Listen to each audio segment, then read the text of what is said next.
అందరికీ నమస్కారం. ఈరోజు మనం గర్భగుడిలోకి వెళ్ళే ముందు గడపకి ఎందుకు నమస్కరిస్తారో తెలుసుకుందాం. సాధారణంగా ఆలయాల్లో గడపను రాతితో నిర్మిస్తారు. రాయి పర్వతానికి చెందినది.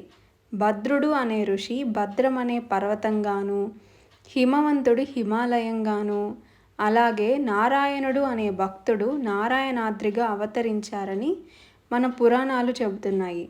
భగవంతుడు ఆ భక్తుల కోసం ఆ కొండలపైనే వెలిశాడు. ఆ రాళ్ల నుంచే గడపను కూడా చెక్కారు.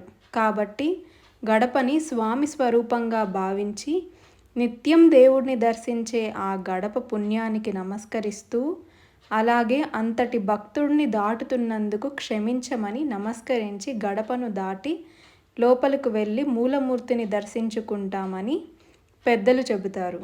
అలాగే గృహప్రవేశం అప్పుడు ముందుగా గడపకు పసుపు, కుంకుమ, పువ్వులు వేసి గడపను లక్ష్మిగా భావించి పూజ చేస్తాం కదా. అందుకని మనం ఎప్పుడైనా దూర ప్రయాణాలు వెళ్ళేటప్పుడు కూడా 2 చేతులు తిప్పి ఆపోజిట్గా ఉంచి ఎడమ చేయి కిందకి, కుడి చేయి పైకి వచ్చేలా పెట్టి 3 సార్లు గడపకి నమస్కరించి కళ్ళకద్దుకొని ప్రయాణం చేయమని పెద్దల మాట.